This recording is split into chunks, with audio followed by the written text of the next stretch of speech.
Africa and in the world with CVSA, wonderful team there. But let's come back, and Ibrahim Alassan has joined me, and there's another issue that is raging. It has to do with the recruitment exercise. The fact that in some instances, over 400,000 forms were sold, 105,000 of those people qualified, but there are only 5,000 slots. What happens to the 100,000 who were deemed qualified? And what happens to the greater number of 395,000 who bought the forms? At what, 200 Ghana cedis? Well, let's listen to the Interior Minister answering questions on this particular matter. When we come back, Ibrahim Hassan and I will delve into the matters. I know a lot of young people may be disappointed, but they should exercise restraint. This is not going to be the first and last recruitment that the government is going to be having. We are going to make sure that, at least, His Excellency General Mahama has said it, as the economy improves, many more will be taken into the skill. In this first phase, and my emphasis, first phase of the recruitment process, it's only 5,000. And yet you have over 500,000 Ghanaians who want to join. So I ask everybody, well, we have body selection, we have documentation. When we finished, I mean, usually these ones, because they're about document and body selection, not too many people will, I mean, all I'll say to our rank and file is that let's keep hope alive. Remember that when we were doing the police support, those assistants to the police, to the fire, to the immigration and others, not a single person went for an interview. And that was 25,000. That was taken through the Youth Employment Agency. Right, so that's the Minister for the Interior, Mohammed Muntaka Mubarak there. And it's quite interesting. Now, when you listen to the full tape as well, he even talks about the fact that, yes, there are challenges. Yes, they understand. People who had qualified were later on told they had been disqualified and they cannot understand. I've seen people even put on social media that protocol enlistment and so disqualification has catch them. Ibrahim, it's quite interesting that we get to talk about these issues time in and out. It means that the protocol was not protocol, in essence. And yesterday, Mohammed Muntaka Mubarak, the Minister for Interior, addressed this, and what he did was to apologize to the rank and file of the party who are agitating because they've been disqualified, regardless of how hopeful they were or confident they were that they were going to get through, right? And I can tell you this, that members of parliament are equally disappointed, right? Yeah, because they also they submitted they had positions that they submitted lists, as happens every time, right? And they have been disappointed, and in turn, they have disappointed the individuals whose names they submitted. Well, my issue is with the duration of the application itself. It was too long.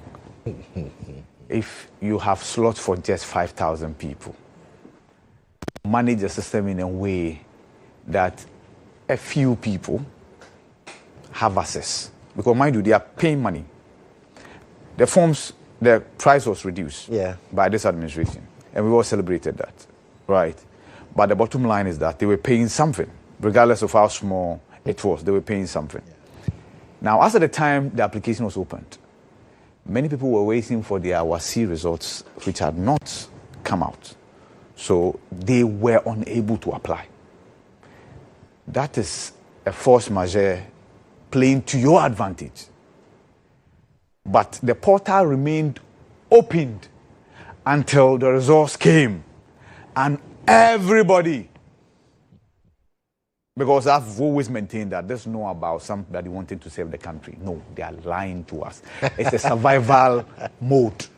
People are looking for job security. Yeah. It's not about, I love the police uniform, I want to be an immigration officer because I love my country, I want to protect its borders and what have you. I want to be a prison officer because I have the empathy. Stable job. They should stable salary. Marines. We all know. So they can access loans. Because the shocking part is that there are some certain loan companies. And guess what? Their major clients now are those who just got enlisted and are started receiving their salaries. Yes. They're the ones taking the loan. Yes. Yes. Because you are guaranteed of a monthly income. And to the one giving you the loan, to that firm, Yes. it is risk-free. To that firm, it's risk-free. Now, so that's one. Two, he gave the potential recruits some good news, that the president says they should keep the list. And that moving forward, if there is any opening for additional intake, they will not come to you and I, right? They will limit it to those who have made the cut. Here's the thing. There are many, many people who did not make the cut. In fact, I had somebody send me his results. Body inspection, perfect. All the other things, perfect. Aptitude test, failed. And I know there's challenge with the aptitude test. They had problem with the system. Yeah.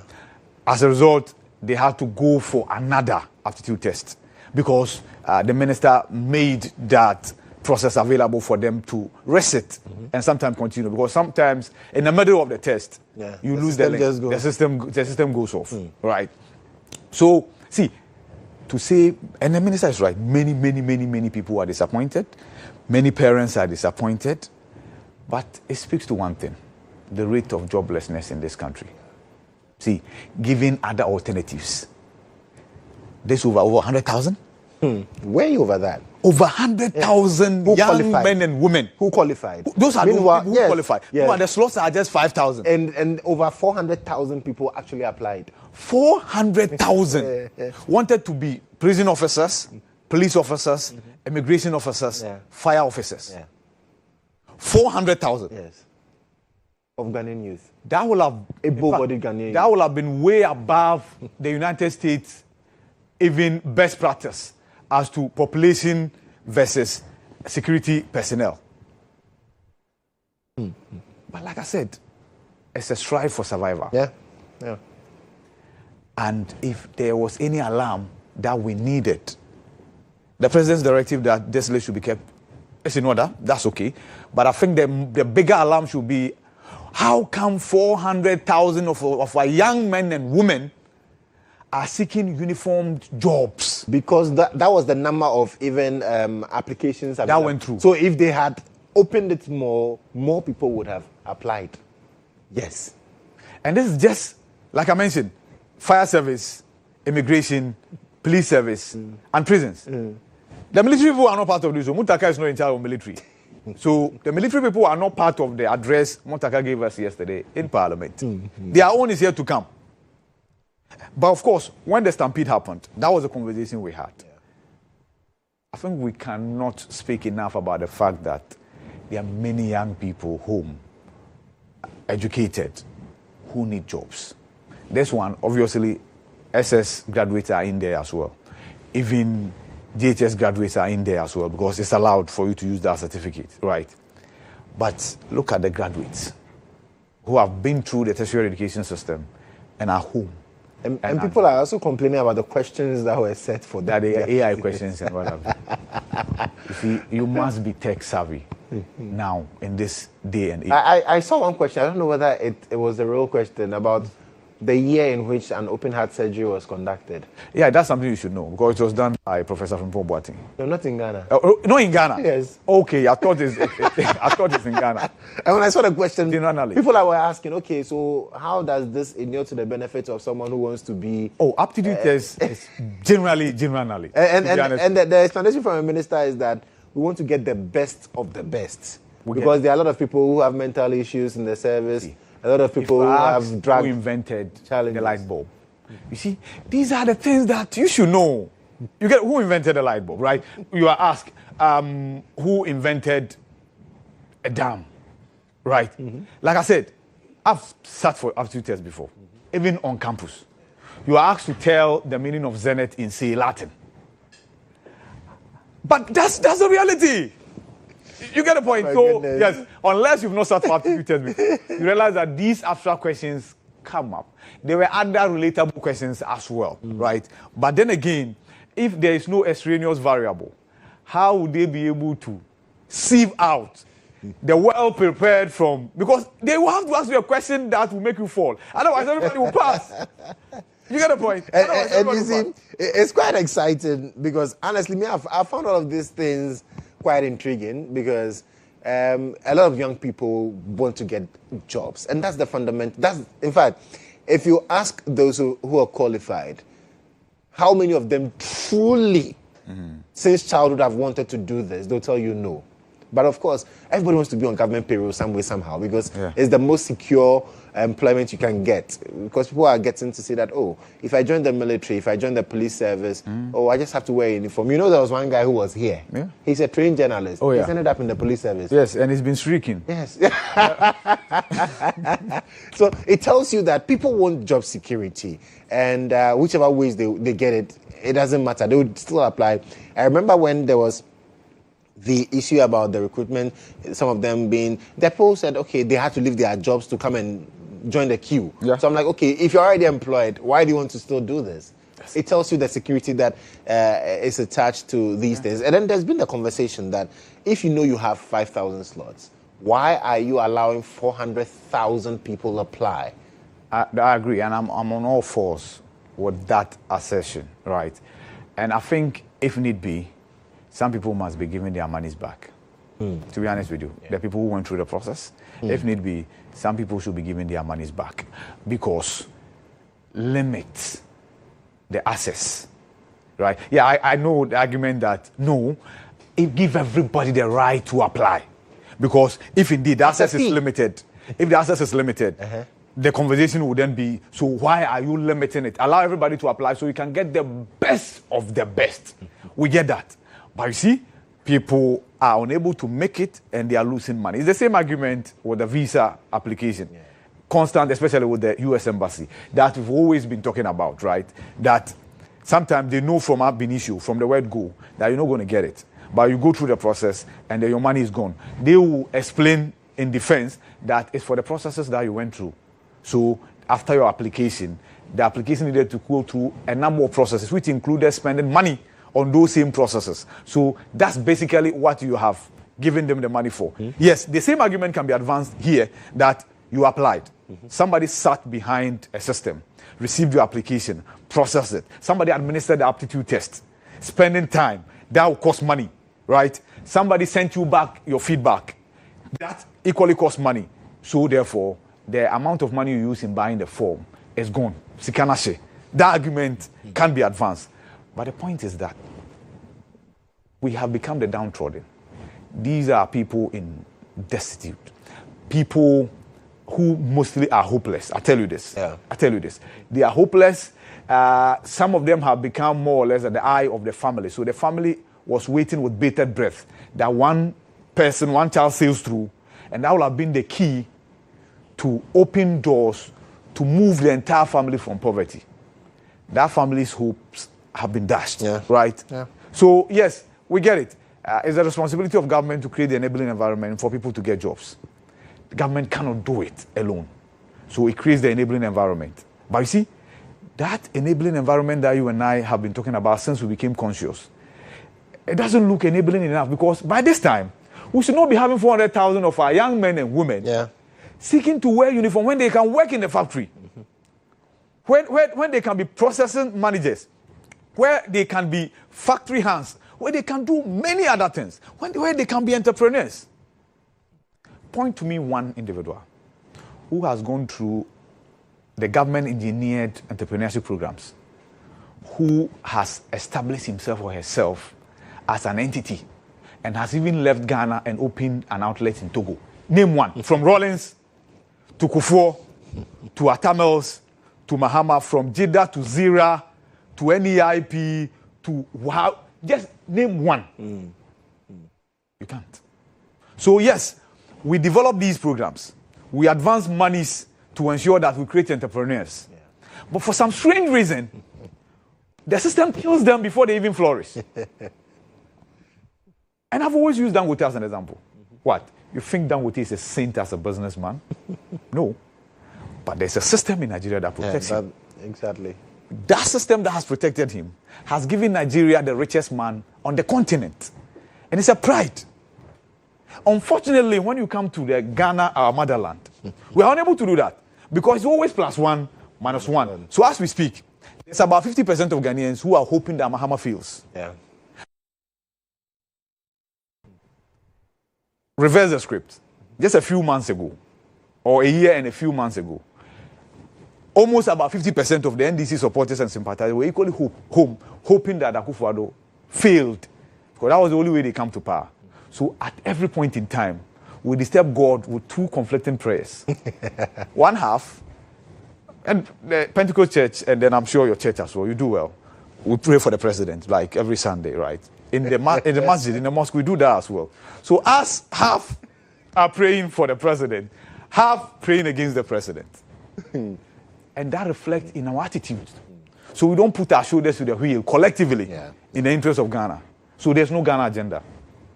There's a political partisan agenda. Yeah. The president spoke against that in his Independence Day address. Let's hope we get that change. But that job must be given to that jobless young man, that jobless young woman. However we are going to do it, we just have to do it. Let's create opportunities. Let's create jobs. If we do, 400,000 Ghanaians will not want to be. And even looking at the fact that it's the aptitude test that gets to determine the fate. For me, it's problematic because. But just imagine that the 400,000 went through. No, for a moment. I mean, no. For a moment, let's do that. To police who? 105,000 qualified. And you see, when you look at what's sad, even that. You see, what's sad for me is that you look at their procedure. They've qualified for everything. Okay, so that's what I'm saying. So because I don't know who invented Bob, I don't qualify. They have all qualified. 400,000. They should go where to do what? That's the overriding question. They should go where to do what? So we have what? 400,000. Just disaggregate. So prisons, fire service, immigration, police, and then they pass out, then they come. To do what and get paid by what money? You know the funny thing, Interior Minister said the entire police force in Ghana is about 43,000. Exactly, and then 400,000. But you see, these people, like you said, for me to apply for any of those services, I might have felt that that's my last resort. Oh yes. And so this you are talking about we are talking about over 395,000 young hope dreams that have currently been put on hold. Yeah. Because you say the next recruitment. Yeah. The next recruitment is also incumbent on the number of people who retire. Exactly. Do we have data on the number of people who are retiring anytime soon? And even what is the guarantee that their age today will qualify them tomorrow? So for me, it's just like saying, oh, you don't go and die. Just go and hold on some more. As and when, Ben. Like you take an application to an office and you're told, you hear from us. Some people have been waiting to hear for about 20 years. And they are dead and gone. And the company card has not existed Exactly. again. You understand? So it's worrying because now what happens to all these people? These over 395,000 young people who are unable to go through the system simply, and it's quite some way for me because at the end of the day, you see a lot of disgruntled NDC youth who felt that, this was our time to enter. Yeah. So if we don't enter now, what's the guarantee that would even get an opportunity? And that's why you're seeing that conversation on social media as well. The minister says, listen, don't be disgruntled. The president has given the assurance, but we keep asking. So when next? Mm-hmm. There are no timelines as it stands. No, there are no timelines. We don't know whether there'll be recruitment next year. Yeah. We don't know whether it will be next 2 years. There was supposed to be recruitment specifically for the implementation of the 24-hour economy. Right, for the police service. Yes. The president mentioned that in opposition, right? So maybe they are looking forward to that as well, where about 20,000 fresh recruitment will be done for the Ghana police service for implementation of the 24-hour economy. Do we have the financial muscle to pay 20,000? Good question. Extra? Good question. Sometimes, you see, that's why I've always said, and you alluded to that fact, if we have a national development plan we are following, perhaps we would not have to face these challenges because now you make a political promise. Yeah. There is that pressure on you to deliver on that promise because that is why the people voted for you. Exactly. Now, if you do not recruit as per your political manifesto, it becomes a problem for you. And then trust me, the party boys and girls are not happy. Yeah. See, and I'm sure the Interior Minister realized that. That's why he apologized, right? Because you can physically touch how incensed Yeah. they are. And you see, it's because we don't build a meritorious society. It's about hand-holding, right? So who brought you? Yeah. So imagine that you and I working with EIB. Today, if we are to give testimony, we'll have to mention somebody's name that he held our hand. Not to groom us, but to just come and push everybody and say, Joshua, come and sit here. Or it's not because of your experience and the fact that you know your job. And so wherever you were, the system recognized what you can do to help the system and then brought you. That's merit. That's called merit-based opportunity. Yeah. And so when you show up through that process, you also deliver as you are doing. Because I went through that process. Exactly. Yeah. But that's how societies are built. See, it doesn't matter whether you're a man or woman, whether you are fair or dark. Once you prove your competence, that opportunities will be given to you. Unfortunately, we live in a society where that doesn't count. So we've made nonsense of hard work. And now it looks like people who work hard are stupid. Yeah. Because it doesn't pay. If you show up much and put in the effort, Yeah. you don't know what's going on. Yeah. Okay. But please, young man and young woman out there, don't despair. Don't throw in the towel. We that you are saying we are still doing it. Or do they even have towels? Do they have towels? To even throw. Ibrahim Alasan, thank you so much. Well, that's, raging conversations. We'll get into it with the politicians. And right after this break, we'll sit with them and then get to discuss these issues with them, get to understand their perspectives on these matters as well. This is still J Today on GHOne Television with me, Joshua Kodjo Mensah. We'll be right back.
Today here on GHOne television, and it's time to get into the conversations with the breakfast review segment.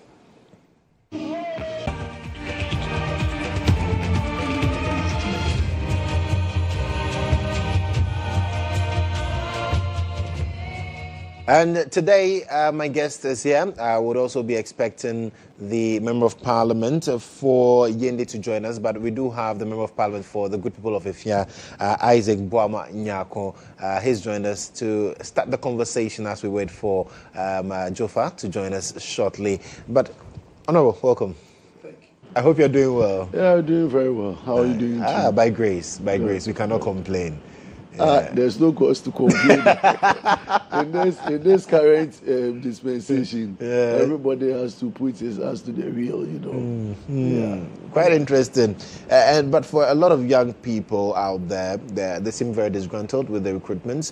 We're told that over 400,000 applications came through, 105,000 qualified, but unfortunately there are slots for only 5,000 of these young people. And so 100,000 who are qualified have to wait until a time when government says, well, we can now begin recruitment again. I'm sure that for you as MP, there are a lot of people in your constituency who would also say, MP, help us get into the Ghana Forces, the Ghana Police Service. I mean, what's your reading into all that is happening with the recruitment exercise? Very good morning to our cherished viewers and also to the people of Ifia. You know, we're still in the Ramadan season, and being here, I have a very huge Muslim community. Actually, my constituency chairman is even a Muslim, Abdullah Tufero. So let me take advantage and wish our Muslim brothers Ramadan Kareem. You know, we pray that God will accept their prayers. A very sacred moment for them. But you know, the Christians also are going through the Lent. Yes. You know, and many a times we tend to forget that these are all fasting moments. And so it's important that we also remember our Christians, particularly the Catholics, the Anglicans, the Methodists, and the Presbyterians who are going through Lent, and pray that they also would have the best out of this particular season, so that Ghana, we're looking at prayers that can bring transformation and change to this country. So they should continue to pray for the leadership of this country, the president, the ministers of state, and then members of parliament, and anybody that holds a position of trust, so that decisions that we make will inure to the overall good of the people of Ghana. And so I wish everybody well in this particular season. Now to the issue about the current recruitment and matters arising. Yeah. It's not been an easy thing, you know. Anytime government opens up an opportunity for recruitment, particularly when you take the security agencies, people know that it is one of the only major alternatives when it comes to employment provision for Ghanaians, particularly the youth. And it's because we've not created many opportunities in terms of a country to provide employment. Now, why are we where we are today? The security agencies are very critical to the stability and protection of this country. And so how you recruit people into the security agency is very key. Now, clearly before government set off to do the recruitment, they knew the numbers. Yeah. They knew that they were looking up to 5,000 people across all the security agencies. So first and foremost, the nature in which they started the process, and you remember when they started it, the fees that were charged became an issue because you have in excess of 500,000 people applying, and you know clearly that you are taking just about 5,000. So why do you sell forms to this number of people where you know that it's only less than a percentage that can get access to it? So people have to go and borrow money, and whether it was 200 cedis or 300 cedis, it's still a money to someone who ordinarily, and as a member of parliament, I've had the benefit of even paying or supporting people in even buying these forms. So the cost of the form itself at the elementary stage or the primary stage was a matter of concern. Now data comes out and you have in excess of 500,000 people. So the question is, what are the processes you are going to use to get the numbers that you want? The minister briefed Parliament and indicated the steps. They said they check their documentation first and foremost to make sure that they have what it takes to qualify to be employed. They did some physical examination. That was where we had the unfortunate incident of those ladies passing out at LWAC. And they discussed the decentralized process, which we all agreed that it is impossible to bring everybody to Accra for that process. And they did that as well. Then the almighty aptitude test came in. Now, as to the nature of questions that were presented to the people, we've had various commentaries around it. So I'm not here to pass judgment on it. You gave the mandate to a group of people. They knew the target and they knew that going through those questions would deliver whatever expectations.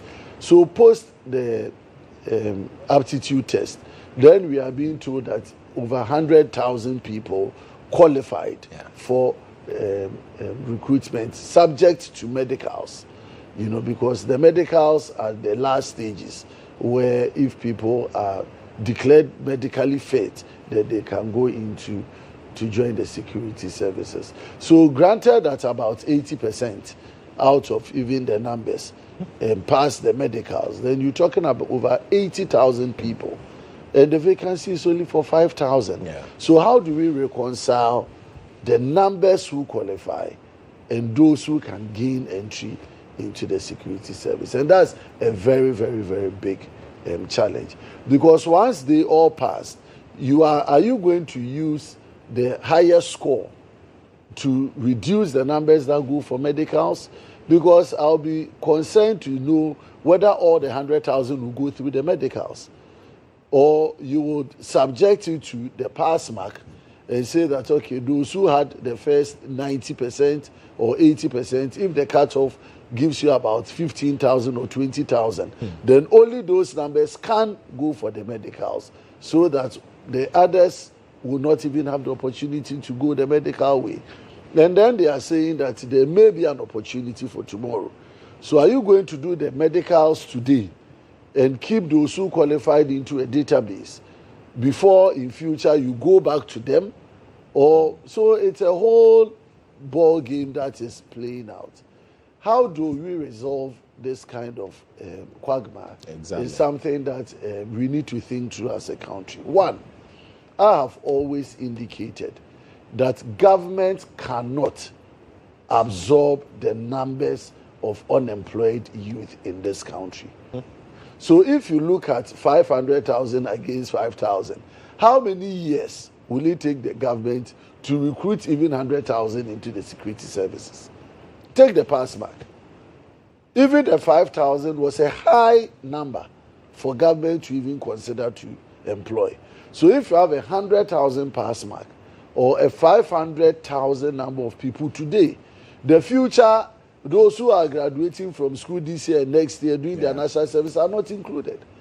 So when we talk about unemployment numbers in excess of 3 million, and the president comes to tell us in Parliament that he has created over 1 million jobs, this is a reflection of the untruth nature of that data. Because the current unemployed youth population is about 3.4 million. So if last year alone you had created, and even the security service, which is one of the big areas government does recruitment, you can only do 5,000. So those numbers are inconsistent with the demands of unemployment in this country. So now the question is, looking at all the government programs that they outlined, 2025, 2026, which ones are targeted towards creating opportunities for employment for the youth? They talked about Ejumera. Yes. They talked about 24 hours economy. Yes, 133. What has happened to those things? And I believe that these were the big areas that government could think through and come up with innovative ways to provide those opportunities for the youth. Because clearly speaking, the 24-hour economy that they have been branding around, if it has been well thought through, and they really want to do 133, there are certain areas they could initiate. which could create the jobs. They talked about the port. The port is already doing that. But who has looked into the fact that we have Tema Port, always overcrowded? We have Takoradi Port there. What are we doing to move traffic, parts of the traffic from Tema Port to Takoradi Port, so that you can create another buffer of employment for the youth within the western and the central regions and the western north of this country? So there is no, over the past 1.5 years as we are approaching, there is no strategic direction from government that is telling us how it is going to solve the unemployment problem. You are talking about Nkoko Nkete. What is the data of the Ghanaian youth who want to do agriculture? This Nkoko Nkete, how many youth have been identified interested in the Nkoko Nkete? How are we promoting and supporting the youth to access the capital to go into those agric and the fishing and what have you, the chicken and all of that we're talking about? So there's a complete blackout from where I sit. 1 million coders. Where is it? Last year in Parliament, I was part of the team that said, my people in Ifia, I have prepared, I'm trying to get the youth to go into ICT. I'm looking at a way of establishing an ICT center to develop them so that at the end of the day, we can take advantage of the 1 million coders. As we speak today, have you found out the status of the 1 million coders? They said they are releasing money to the communication. Last year, they couldn't even release even 5 million or 10 million to support the coders. And the 1 million coders is a big game changer if you really invest in there. So government is not setting its priorities right. That is why I have a problem with all of this macroeconomic stability, the macro indices, inflation has gone down, and food inflation has gone down. If food inflation goes down and the people don't work and they don't have money to eat, what is the relevance of food inflation? The guys don't have money in their pocket. Every day you go out there, people are crying for jobs.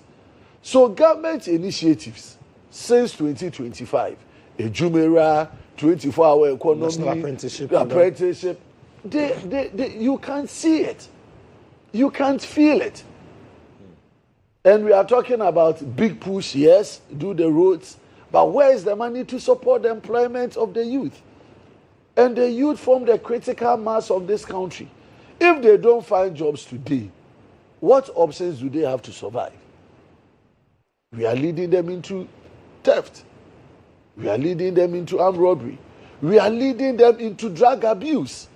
The reason why we are getting a lot of drug abuse and drug addiction is because the guys can't find job. So their only solace is that if I find 5 cedis or 10 cedis or 20 cedis, let me go and take some tramadol. Let me go and find some red. When I take it, it can keep me away from my stress over the next 10 hours or 12 hours. And that is what it is. So clearly, government should wake up. This security service recruitment is only a wake-up call for us to know the depth of unemployment situation. And we should take the bull by the horn. I am very, very worried. In fact, going every weekend to my constituency, the pressure is honorable. So I am doing capacity building for them. Okay. I have done 100 youth into forklift training. I'm still going back to the youth to engage them to find out what other options, alternatives they want, so that I can initiate more steps. So for me, the only support I can give them is to build their capacity, is to give them more training and different kind of skills. And when I did the forklift training, over half of them already had degrees. Half of those who came for the forklift training have completed university, yet they don't have anywhere to go. So when they had the opportunity, let me acquire that skill so that in the interim, I can look for an alternative. Yesterday, someone called me, and he would be about the 9th person who is asking me in a matter of a month whether I could get them a car to do Uber. They are all university graduates, and they can't live the day. They can't live the day. So what is government And now when I say government, I'm talking about His Excellency, the President. The Minister for Employment and Labour, what's his name? Rashid Pelpo. What has he said about creating jobs for the youth? He's the Minister for Employment and Labour. Yes. We have the Minister for Youth, isn't it? Has he given us any roadmap in terms of how we want to absorb the youth or create jobs for the youth? So you don't see a clear plan by the government to eradicate youth unemployment? Completely missing. Completely missing. And this is the charge we need to hit on government. You see, we don't just walk the macroeconomic indices. It is good. In fact, you can even get these macro indices the way it is because there are no jobs. Because if people are working, there's more purchasing power, then there will be pressure to even spend on food, to import things and the rest. So if you cannot import because people don't have the capacity to buy, and the people are not working and so they cannot even buy food stuff, then you get your food rotting in the market or at the areas of production. And so clearly, and I've indicated, government broad policy for employment is non-existent. It's on paper, they say it, they claim, and if I sit in parliament every day and government, you hear 24-hour economy, then the majority will scream, yeah. And I ask myself, what jobs have you been able to secure for your people back home under 24-hour economy? And we are in the second year. When Anado promised free SHS, the first year, it was delivered. They said there was no policy document, but at least it was delivered. Now you have given us policy document, and there is no clarity. When the minister, the Gusitano visited Parliament and the rest, they are always shifting the goalpost. In the bill, I made a recommendation that you stated some of the agencies in your manifesto that you said they will operate 24 hours, DVLA, Passport Office, and all of that. So I said, let us insert it in the bill to compel those agencies to immediately roll out 24 hours. And then if we find other agencies, we can bring them on board. But some they of them shut it down. Some of them have already started implementing. Where? Passport Office, Ghana Publishing. Where? DVLA mentions that its office around Medina operates 24 hours, even though it's not on the national scale. You see, so it is more like Adamko Dada Adwe.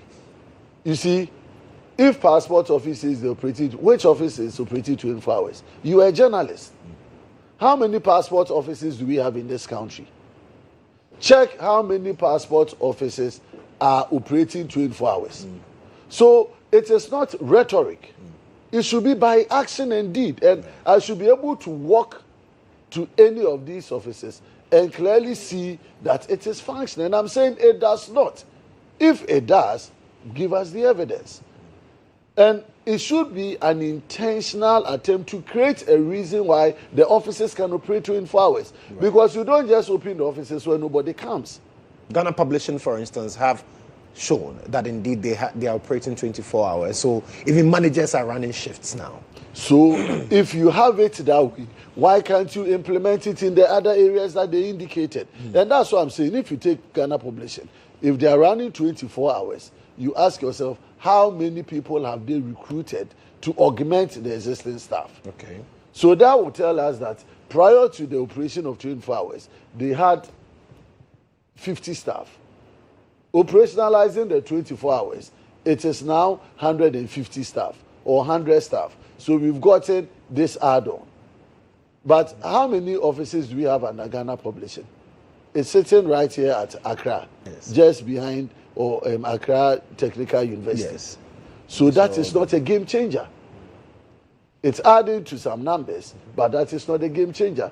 The promise that they gave Ghanaians was that the 24-hour economy is going to absorb the pressures of unemployment in this country.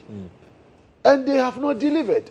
And there's no clear policy direction, there's no clear implementation plan that seeks to absorb the unemployed youth in this country. Right. And so we need to go back to the basics. All the big promises that they made, 1.5 years as we approach down the line, what has been their impact? Okay. And that's the question I always ask them. What is the impact of the Ejumera? Now my colleague has joined me. You are welcome, bro. The Ejumera. Ask him, what is Ejumera? And what has been the impact of Ejumera? The last time we met, he was the same person. Oh, give us time. We are developing the policy framework, and it's good to have the paper. Now you have all the papers laid out. How is it being implemented? And now when you come to the security where we are discussing, over 500,000 applicants, 100,000 people qualified. Only 5,000 people are to be absorbed. What happens to the 95,000? Their database will be stored as and when there are new recruitments. That's the and I'm saying if 2 years you are doing 5,000, the next 2 years, how many can you take out of the 90,000 and more? Because those who failed, they didn't fail because they were not qualified. They failed at the aptitude test. Most of them. Yes. So if you give another opportunity for them next time, they would pass and they will come and add on to the existing numbers. We are told that when the 24-hour economy gets to fruition, we'll see more employment for the Ghana Police Service at least. And when? You see, the 24-hour economy conversation, if this government was serious, all of us would have seen its effectiveness on the ground. So I'm saying that it is only rhetoric. Right? When you check their 24-hour now, the implementation plan, they are now looking forward to investors somewhere, looking for people to come and take advantage of the economic condition. Let's see if they can come and invest in this country. And I told them it is a replication or a rebranding of 1D, 1F.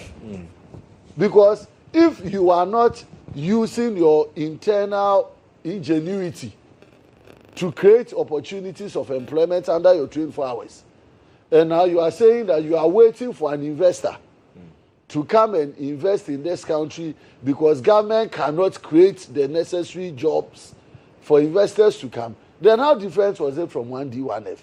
Okay. So it's just a policy rebranding, and that has become their stock in trade now.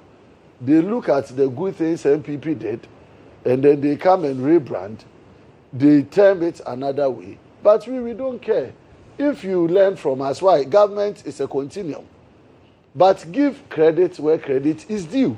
So that at the end of the day, we know that when we also come, and you fail in your 24-hour economy, we will come and show you how to implement a proper 24-hour economy. and he was saying that pointing to his colleague in Parliament, the Member of Parliament for Yendi, Abdul Fattah Al-Hassan Jofa, who's joined the conversation. Honorable, welcome. Thank you. Good morning to you and my co-panelists. Right. Good morning to your church. Good morning to the good people. Absolutely. But I'm told a lot of your party people are not happy because they had hopes for recruitment and that has failed them. It's a big disappointment. Yes, people have all been disqualified. Honestly, this security services recruitment issue is really a big issue. There's no way to explain it out. For me, it's a big disappointment. Okay.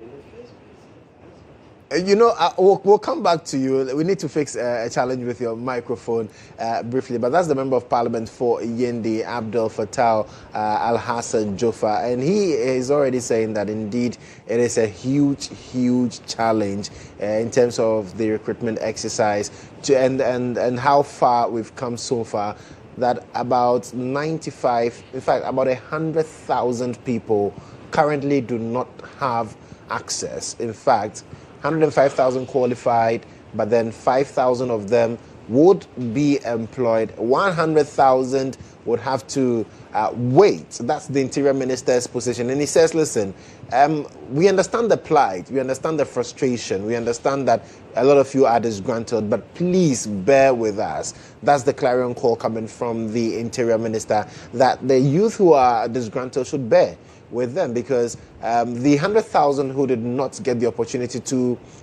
be recruited this year would have the opportunity in subsequent recruitment exercises. But the big question has been, when next are we recruiting? When will these over 100,000 people finally get to be recruited into the security service? And that's the conversation we are having this morning. And once we are able to rectify this challenge with his microphone, we'll come back to him. But then let me come to the Efia MP, who is excited to have his bite again on this. We should get his microphone for you. And it's not only him who is disappointed. Ghanaians are all disappointed. The youth are disappointed. In fact, if you check the messages that went around, disqualified, disqualified, disqualified. Yeah. They were like, why am I disqualified? I wrote the test. I thought I did well. And so are you using the disqualified just as a cliche to take us out? But the reality is that they don't have space. Because I also saw on social media some persons who said they were even using protocol, yet they were still disqualified. The protocol, so they had protocol in. That's what people are saying.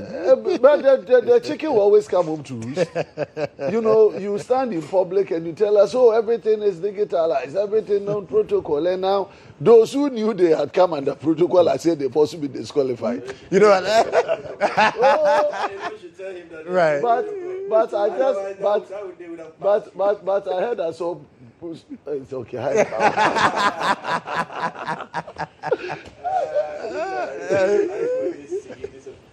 So I asked myself, so if from the onset, we knew that we were taking only 5,000, yes. why did we peg it at, say, 100,000 applications? So that the moment you get 100,000 applications, trust me. And you see, the worst thing that happened was, the recruitment started in November 15th. On November 15th. And it was supposed to be run till December 15th. Yes. Now, around that time, by the end of November, the pressure had got so high. People had applied. Well, I know, and you see, I think the pressure is also affecting the microphone. and so, yes, it's the making of the minority. You know what? Let's go for a quick break. When we come back, we'll rectify this issue and then get to hear from the NDMP. This is still GA Today. Stay with us.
By saying that from the word go, we knew the numbers we were looking at before we even published it. Yeah. You understand? And so if we knew we're going to take 5,000, to me, we should have picked the number at a particular figure, the number of applications that could be taken. So that we can say, okay, if we hit 50,000, because that would have just been 10% of the... So at least that would make a little more sense. Of 50,000 or 100,000 applications, then the system closes. You understand? So that at least you can have some size of a number to manage with. Now, because of the huge numbers, in fact, now, if you look, I was even coming and they were discussing some of the questions that the people faced. Yeah. Some of the questions have to do with football. Some years, you have to remember the year this thing happened. Surgeries were done. It's crazy. It was just a means now to eliminate people by every means. And like I was saying too, you see, the thing opened on the 15th of November. It was supposed to have closed on the 15th of December. So 1 month. 1 month. Now, we were there, and by the end of November, by 20th, 27th November, you could see that no, the applications had come. The system was even getting choked and all those things. And you could see from your constituents, people sending you screenshots of the applications, just putting you in the know that they have applied to the social assistance. And the pressure had started coming around that time. So some of us were even praying that, hey, then they shouldn't allow the WASSE results to be released in this window. At least they should close the window, because you see, a lot of people had already applied, and backlog of WASSE candidates, graduates, and you know this why even nurses, teachers were all applying. But we left it open, and on November 29th, they released the WASSE results. And no little wonder that if you check the figures, they are saying that 300 out of the 400,000, 380,000 are SSCE graduates. 380,000 out of the 500,000 are SSCE graduates. So we should have managed it somehow, so that at least the last batch of the WASSE results they would have been released. They would have waited for this thing to close. Either we close it early before the release of the WASSE results, so that they can have the opportunity in the next window. Today, the thing we are facing as MPs, and every now and then, for the calls, the screenshots, the messages, all those things, and they feel the MP has something he can do about it. Trust me. Now, I don't know which MP. Especially the NDC MPs. Especially with the NDC MPs. Hey. No. They don't. They think we can do anything about it. The thing is that when you even send me, I don't even know where to take it to. Because even the IT minister, I believe by now, will be running away from any issue to do with this security recruitment. So I don't know. But you see, it's also because of the experience we've had in Nepal, and we're trying to correct it. And for some years back, we've been doing this quiet recruitment, and it's not also healthy. It's not good for the reason. But in an attempt to break from that past and open it up, I think we've also not measured the backlash that could come with it. So we should have limited the window. At least 2 weeks application window should have been done. And even if you put it at 1 month, you should still have monitored the numbers. Once you saw that, you will have restricted it to 100,000, 50,000 applications, so that we can manage the numbers. Today, they are telling us all manner of things. In fact, especially with the NDC MPs. I'm supposed to go to my constituency this weekend. I'm even scared. Because even the messages that come should tell you what you are going to meet down there. And so as for this issue, I don't know if the president can do something so that we increase the quota. If the quota can be increased immediately from the 5,000 that we have planned to 10,000, 20,000. And look, if you say the rest will be considered in the next budget, sometimes the age will not allow someone to qualify in the next window. You understand? And we don't even know if it's next year. That is the thing. And this was even supposed to be done last year. So are we now saying that this one is for last year and this year? That would be very bad. 2 years, 5,000. It would be too serious. So to me, I would have suggested, if finance minister can find a way, we should find a way to increase the quota immediately to be able to absorb more and more people. And then sometimes the reasons for the disconfirmation, people don't know. People don't know. And so someone sees his own qualified. He goes to sleep. Then he wakes up and is disqualified. I don't know what is happening. And if you have 500,000, so it means that 1 out of 100 people will be disqualified. So if you put 100 people in, only one will make it through. That is almost, it's like zero. Yeah. So I don't know what we... So for you, the quota is too small. crazy. It's just too small. We should find a way immediately. We should. But it's also based on government's ability to pay. Can government find the fiscal space to be able to also? We have to because we have caused the mess already. The mess has been caused, and to me, even 10,000 today will not even do anything. But at least people will see that government has made a move. Because of because you see, serious times call for serious measures, or desperate times call for desperate measures. Now we are all in this ditch together.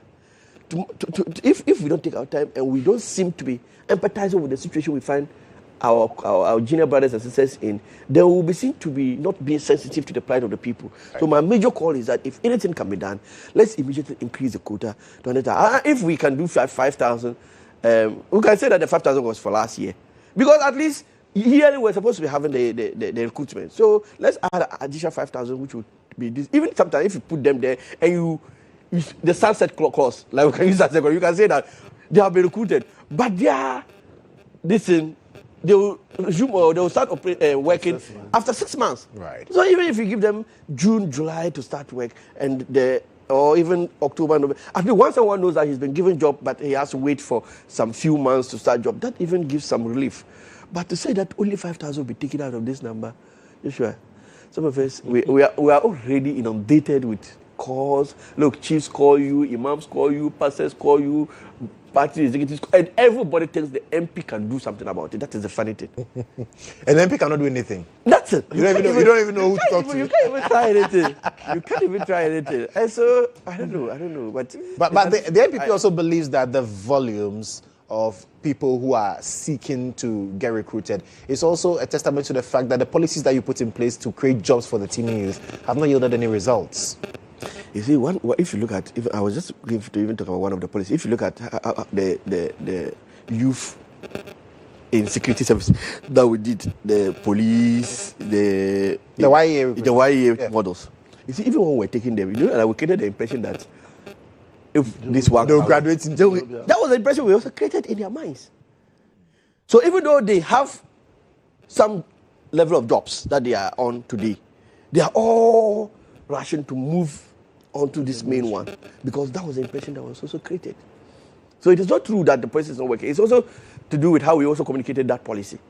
You understand? Because I think we have over almost 30,000 to 40,000 young people who are employed in that board. And if all of them are now rushing to even be recruited, and they will even think that they will be given preferential treatment because of the promises that were made to them. So it is not true. But you see, after the first year of our government, it was to as much as possible clear the mess that was left. You've seen the audit report. You understand? You've seen the mess that we have come to meet. There's no way any government would be able to implement any major policy in that space. And so the strategy was to get Ghanaians out of that space.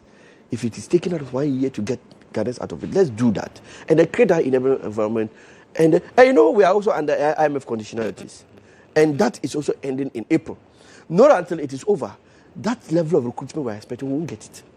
And so I have the firmest belief that once we are off the IMF program by next month ending, hopefully, it should be possible for us to increase some of these steps we are taking. But they talk about the Jumera, the 24 hours. I can tell you that they are all working. And all of that. They are all working just at the pace. Because you see, for instance, when I was in the constituency last 2 weeks, we did presentation to the national apprenticeship programs. And I was happy. At least in my constituency, I had over 40 people who were benefiting. You understand? And we did the presentations to them. So I asked myself if we can do this consistently. You see, the policies we announced, we never said we're going to finish them in 1 year. And we never said they were going to start bearing fruits in 1 year. And so if someone sits here and asks, what has become of this, what has become of this? Yes, they have the reason. But we have to make sure that we don't roll them out and will not be able to run them. Because that would also come with its own backlash. So we should only roll them out when we create the enabling environment for them to thrive. And so I am of the belief that the government is laying the foundation. Right. And that once the foundation is properly laid, and once we are off the IMF program, we can now be able to. I'm not saying we will be reckless once we go out of the IMF program, but at least You see, when you are able to manage the economy the way we have managed it, and everybody is talking about, the next thing people, we are human beings. Our needs are insatiable. We always have higher demands. The moment I meet this one, I need the next one. So yes, my cry was how the dollar was rising. My cry was how the inflation figures were rising. My cry was how everything was bizarre. Now you have fixed those things within 1 year. That will not stop me from crying. That is nature. Right. Every human being once someone gets what he wants, he graduates to the next level. And so I'm not surprised that Ghanaians are now beginning to demand more from us even than before. And it's just because they see that this is a capable government that can solve the problems. It has done so with the economy for the past 1 year, and it can do same with the issue of job creation. And I think if there's anything we should focus our attention on as a government from 2026 going forward, it should be about job creation. Right. Well, so basically, let me take first the security, wrap up on the security service recruitment. And the biggest question is, after taking over 500,000 people's money to buy the forms, raising over 100 million, what happens to the money? Government should refund the money to the people. I think that is the minimum, the barest thing they can do to the people. Because to those who did not qualify. To those who did not qualify, you have to refund their money to them. Right. Because beyond the application form, what again has been of use to you taking their money? Is it the aptitude test? Is it what? So government should refund the money back to the people. And we should even create another layer of opportunity whereby in future we don't burden the Ghanaian in terms of paying as much as 200 cedis, 300 cedis to pick a form. The forms are online. You should be able to download the form, give a site, the person goes, downloads the form, fills it, and that's it. If then you qualify for other stages and aptitude test is 50 cedis, then you can charge me 50 cedis because of the cost for aptitude. If it is medical, then I need to pay me. But you can't charge me 300,000 for application, and then at the end of the day, I don't get employed, and then what happens? So first, in terms of that, government should do it. The second point is that government should clearly know that the youth of this country are unemployed, are unhappy, and so their policies should come very clear. And everything that has to be done to make sure that we improve on job creation and job opportunities for the youth has to be done, and done now. Right. Government should move beyond the rhetoric of stable macroeconomic indicators, food inflation. Is that rhetoric? Is it not real? Oh, it is rhetoric for me because, of course, that is why we are in government. That is why, and in time past, I've always said, you didn't come to take the economy out of the woods. The economy was already on a trajectory of recovery. We always behave as if when we came, dollar was 17. No, dollar had come down already to 14. No, that's not true. That's fact. Please check all the way through to January when you took over. It had come down from 17 to 16 to 15 to 14. There's a matter of fact, so you can check. If you take inflation, it had dropped from 30 all the way to 23, and it was on a trajectory downwards. Okay. If you take our gold reserves, we built it from 7.8 to 30, which you came and sold 18 tons of the gold. And now we are asking you, where did you sell to? Whom did you sell to? So you also have critical questions to answer. And so at the end of the day, I think we all sympathize with our people. For me, I've been inundated with screenshots of disqualified, and I tell them, well, I've received it. I'm looking for the minister for Interior. Now my friend is here. I'll give him some of those. So when he goes for caucus meeting, he says he's also been inundated with same. So I'll add mine to him. That's why he's in there. But you agree that there should be some level of refund for those who are disqualified? I think that would not be a bad call. Okay. That would be a call in the right direction. Like he's saying, is the least we can do to help the people in this situation. And so that call. But I always say that, you see, if we had transparency in our security sector recruitment over the years, and we had people seeing how things were done. This one came as one in the blue because they had not been seeing publication of security sector recruitment and all those things. We're just there before you realize people have gone for training. People are back from training. People are being recruited and all those things. It was always done in the quiet. But I think we should move away from that approach and introduce some more transparency into it. Just that we wanted to do it that way, and we actually did it that way, but we didn't also do it in a more measured form. Next time we should do it in a more measured. We should have some cap on the number of applications that can be made, given, and then vis-a-vis the quota, the number of because we always know how many people we can absorb. We are from the word go, you know, because you would have had clearance from finance minister, and that will come with numbers. Right. And so you should know that if I'm taking this, then I must let this number of applications go out so that we are all saved this back. I'm sure the interior minister will be there will be one minister who will be the hottest minister today. Yeah. He himself, everywhere he gets opportunity, you see him trying to explain himself out. It's not going to be easy. And I don't think it's a palatable situation. So the call for the refund, to me, it will be in the right direction. Yes. Right. But my major call is government must do something immediately to increase the quota, even this year. Just we can double this number and then see what at least 10,000. At least 10,000 would okay. Do. Well, when you were making the submission, you talked about the audit report, and government has assured that indeed there will be prosecutions based on the audit report. And I don't know why you are smiling. At times, I find it very interesting when government talk the way and manner they talk today. It's as if they've not been in government before. And it's as if this is the first time we are seeing these audit reports and the concerns thereof. They've been in government before. We've audited documents that had come from various sectors and quarters. The Auditor General have raised queries about payments that were made that were not due or that were double claimed over a period of time. And so, for me, this special audit report uncovering rot and the rest, it's a matter of processes and procedures of government work over a period of time. And whenever you do the audit and the audit comes up with some revelations, you dig deeper. If you realize that there were intentions of fraud or evidence of fraud or any other thing, that's why we have the courts. You build your case, you go in there, and then you prosecute. We've seen it in time past. We never made noise. In fact, worse revelations were seen when MPP took over from NDC. But these are audits not associated with individuals. Right. They are associated with works.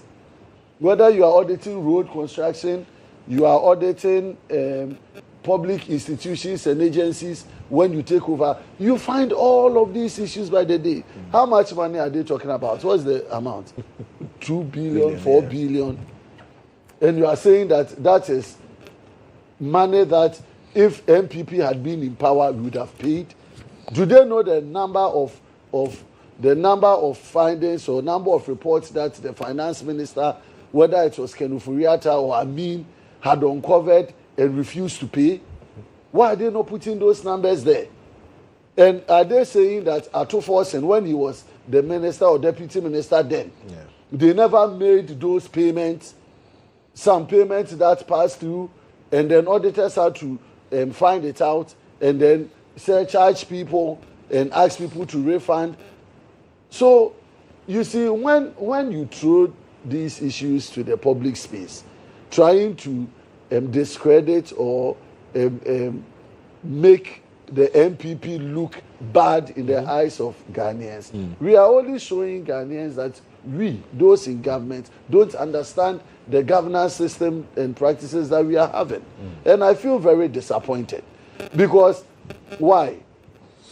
What has the audit findings got to do with the political leadership at the time?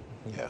What is the correlation? What is the relationship with whether it was a minister, if it was a minister of roads, okay, Amwakwata, and you go and audit the road sector, and you realize that certain IPCs had been paid and somebody brought them back, we should be looking at the public, and that is what we do to ourselves. The public sector and the civil servants that have been given responsibilities to work on a daily basis to support government machinery, those who flout the laws and those who do things that lead to these things, how well do we go down to hold them accountable? Why do you always want to create the impression that it is the political head that has done something wrong, that has been corrupted in one way or the other? And then we wash ourselves, we brand ourselves, we get all the insults, when at the end of the day, the actual beneficiaries are the civil servants. Right.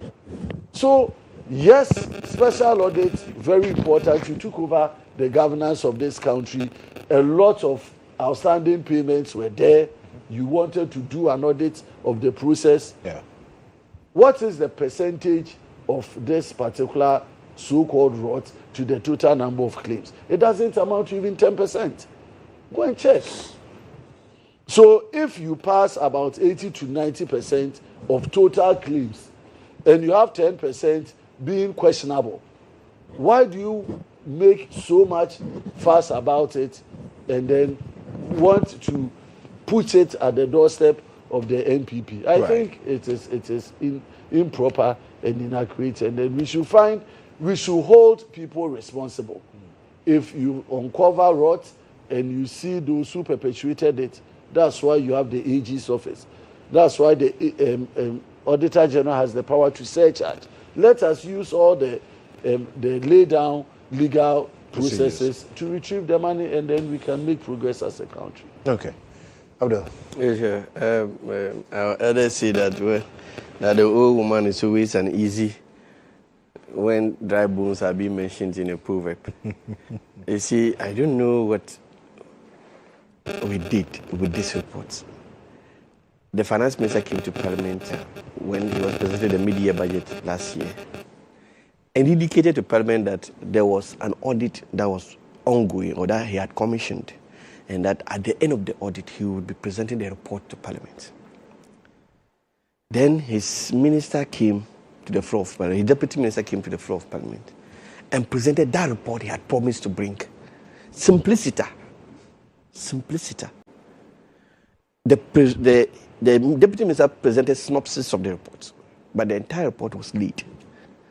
There is nowhere in the synopsis that was presented by the deputy minister that there was a mention of any political person. No. It was, in fact, even if you ask me, there were even instances where mention was made of certain positions in the various ministries, like the auditor of the Agric Ministry. That position was specifically mentioned. How the auditor certified certain documents. The internal auditor certified certain documents, which had nothing to do with items had not been delivered. Nothing was done, but he certified that they were done, and the judicial service and all this. So there was nothing in the presentation by the deputy finance minister that suggests that there was an attack on any political group. So if any political group feels uneasy today, then that is their own cup of tea. They should not blame the finance minister, because the finance minister was just performing a duty as the finance minister. Secondly, my brother talks about the fact that it is not the first time we've seen audit reports. It's not the first time that we've seen rot being uncovered. Yeah, that is very true. But you see, we took the step in 2016 when we were leaving power to make sure that we don't have a repeat of what we had seen. So just in 2016 when we were leaving power, there was the promulgation of the Public Financial Management Act, which was supposed to bring an end to all these things. But what is mind-boggling today is the fact that we still have the gargantuan version of these things being done even in the regime of the PMFA. So we ask ourselves, what then was the essence of the introduction of the PMFA? If things were done before or pre-PMFA, we can excuse those things because we do not have the right system in place to address some of these things. But in 2016, the PMFA was passed by GHOne before we left office. But you had the benefit of running that PMFA Act for the entire 8 years that you. So we didn't expect you to repeat things that had been seen in the past. But we saw gargantuan versions of what had been seen in the past, even in the era of the new regime. That is where the problem is. You understand? And if you look at some of the revelations, and I join him. I join him in the call for us to look at this more from the perspective of the role of our bureaucrats in our respective institutions. Because chances are more often than not, we look at it from the political lenses. Yeah. And we tend to miss the distance. And every day, for instance, if you look at the judicial service, how can you say that you have confirmed what we call store receipt advices, SRAs? Once you have issued store receipt advice, what you are confirming to the whole world is that I have received this item, which is why I am given in my warehouse. I have received it in my warehouse, which is why I'm giving this SRA. Now you have given these advices that you have received 7 Toyota vehicles. Only for the same supplier, when he heard that this audit had commenced, to write back to the judicial service informing them that they are not able to deliver on their obligations or deliver their obligation in the contract. So what did you receive? And what obligation are they now saying they can't deliver? Meanwhile, you have gotten documents. This, if you ask me, has nothing to do with the political class. Because no politician sits at judicial service. So let's go after the people there. The auditor who was mentioned at the Agri Ministry. 34,000 metric tons of rice were supposed to be delivered. 24,000 was actually delivered. Yet you paid for the entire consignment. No chase, nothing. 100,000 metric tons of maize, you understand, were supposed to be transported to somewhere. The person did not do that. He only did a part. And you paid him, the part he did was around 30 million Ghana cedis. You paid him 50 million Ghana cedis. And in addition, you gave him the maize, quantity worth 11 million Ghana cedis. So 61 million Ghana cedis for work that is worth 30 million Ghana cedis. And then a whole lot of this. Defense Ministry, the elections that they are going to monitor the borders during the 2024 elections. And monies were paid to acquire vehicles. They are store receipt of these vehicles, that these vehicles had actually been received. As we speak, no single vehicle has been found. So, and no politician, you can't tell me that it was a politician who issued this. No politician issues this store receipts, advices. The technocrats. It's purely the work of technocrats. So as for me, the MPP, our colleagues for the others, should rather join us to push this report forward and go to the bottom of it. If we all do that jointly, we will end up sanitizing the system for ourselves. It will save the image that he's talking about. Yeah. But if from the word go, you are already beginning to poo-poo it, then you are creating avenue for the technocrats that we should go after to have their way out. Because if we were adding them, if we were together in this fight, chances are we could go far. And we could nib it in the bud. We could get it to the technocrats. So Ghanaians will see that it is not always the case that it is the politicians who are behind the thievery and the pilfering of state resources. You understand? But if the way they have started, even the day the report was laid, if you listen to the minority leader, he didn't sound welcoming. He didn't sound like it was a report that we could all take and work with. Yeah. They started putting that defensive posture, as if someone was attacking them. But there was nowhere in the entire presentation that you heard the Deputy Finance Minister talking about MPP person, a politician, or nothing. It was all about some of the things we had said. And you could find, and maybe people became a bit worried when they started making reference to some of the key policy programs by the previous government, like Agenda 111. Because an amount of $7.9 million was paid to about 35 contractors for Agenda 111 projects, and none of them. And when you go to site, they have not shown any presence at site. Those who have shown, you don't see, there's no commensuration between what they have done and the money they have received. And for 1 year down the line, such people, if you could have even gone back to show that now you are doing it, nothing is being done. So it doesn't mean the money must go. So if we mention Agenda 111, we're not attacking MPP. 1D1F. If we mention 1D1, and 1D1F was even the biggest area that we should even be talking about. 1D, 1F. Writing 9. You are saying that, you see, and when you say institutions, you're saying that government's role is to take off the interest on the loans given to these private people. So you go for the loan as a private investor, put up that factory, but we as a government will take over the interest on the loan, so that you only have to contend with the principal. Now, 89.5 or 4 million Ghana cedis was said to be owed to 5 banks as a way of paying off the interest. So every prudent auditor will go to these banks to find out indeed what the government's obligations are to them.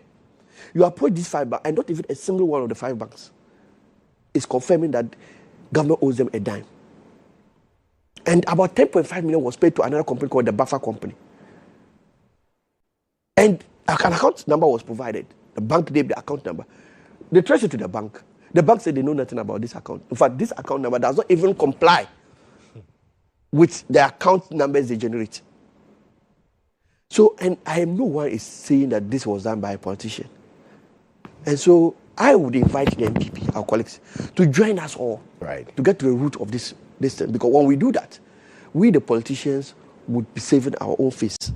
You understand? Mm-hmm. Otherwise, if we start to fight it, then it becomes more like the political game we are playing again.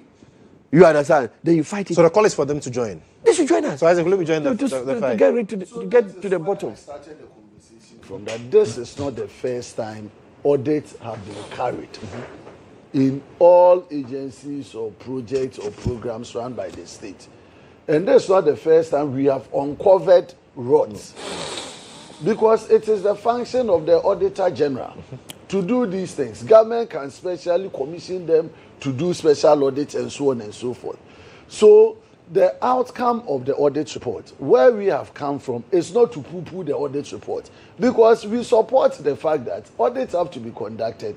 Findings that, and at times we've done audits where you come up with reports of this nature, you publish them, and the person, when you dig deeper, the person would have said, "Oh, Mikra, yes, they called me, but they didn't follow up. I still have my receipt to show." But that's for the people to go and defend themselves. But I'm saying that when the report is laid and discussed in such a manner that you are directing the rot to the government, and he's saying that they have not said so, the minister in parliament couldn't have said so. But the report and the way Felix and Co are promoting and pushing. That's why I say the old woman is always an easy one. Dry bones have been mentioned in the So then you want to draw the party into the picture, and that is what we resist. What we are saying is that go follow through and hold. Tell me what Felix had said at the time the Deputy Finance Minister made a statement on the floor, and then the minority leader responded. At that time, Felix had not said a word. But you heard the response from the minority leader. That time, Felix had not said a word about the reports. So, Felix's words only came after you started you started attacking the report. And that was when Felix started explaining himself out. You see, the report, it depends on the angle that you want. I'm from the finance committee. I've decided to shield myself from the real intent, where the call came from the IMF and the unclaimed numbers that were thrown out there that were not true, the unverified claims and the verified. If we go into those details, that is when you will be playing politics. Okay? Because the numbers the finance minister put out there initially, unverified claims, he was wrong to put that out as if those numbers, about 69 billion unclaimed issues, have come for him to pay, when actually those things could, if he had validated them, or he has checked the ones that have been validated and brought to the ministry, it was less than 40 billion. So that tangent, we will have that conversation when we are dealing with the inaccuracies in terms of the finance minister's thing. But now we are dealing with the report outcome.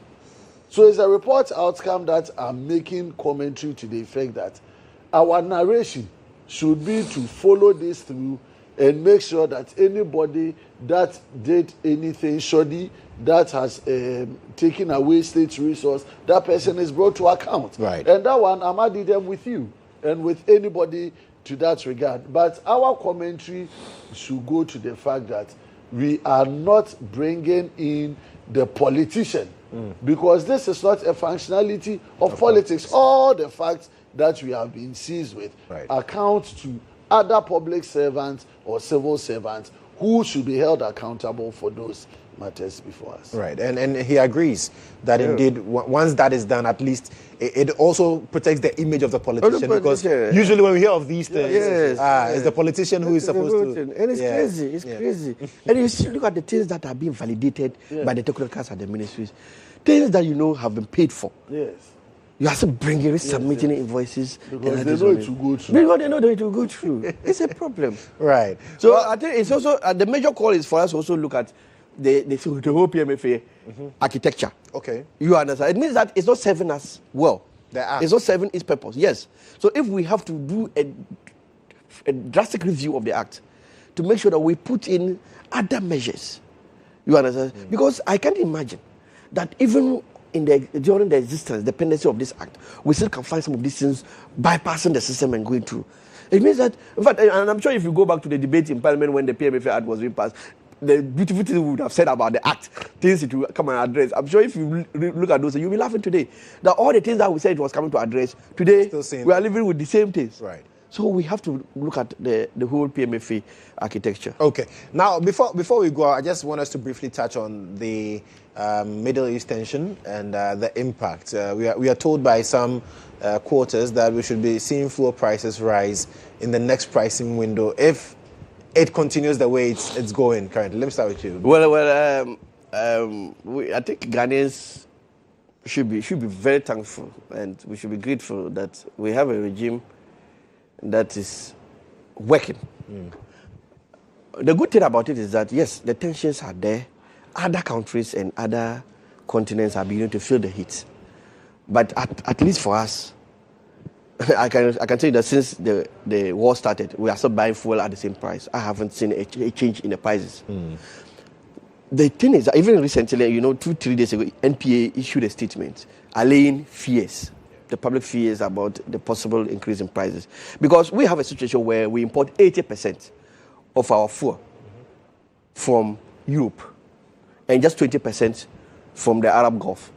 You understand? And so if there will be any impact at all, it will be against the 20%. After the 80%, it's still secured.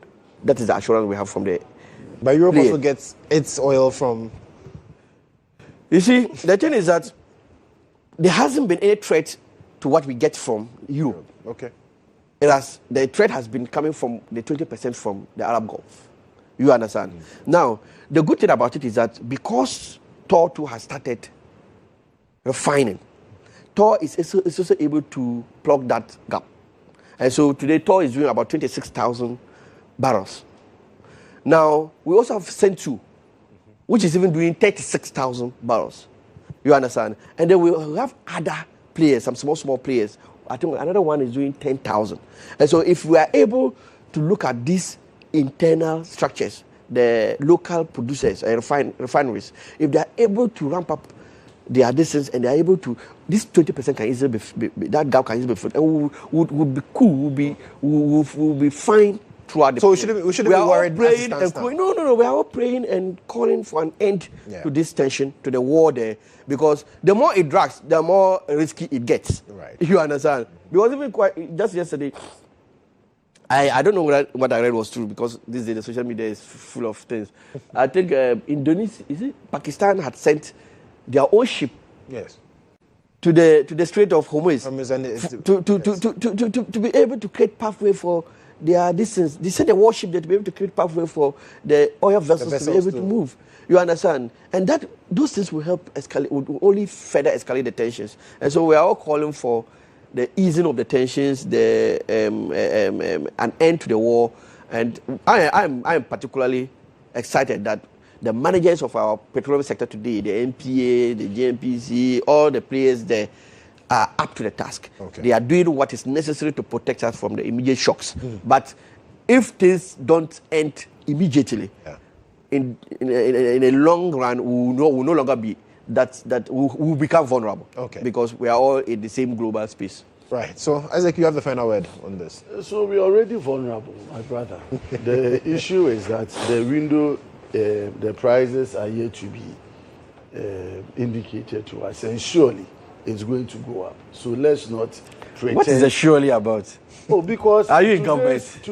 Are you in government? Today's oil price has gone back to over $100 So you should, per barrel. which means that the Ghana NDC government is doing well. We don't do daily pricing.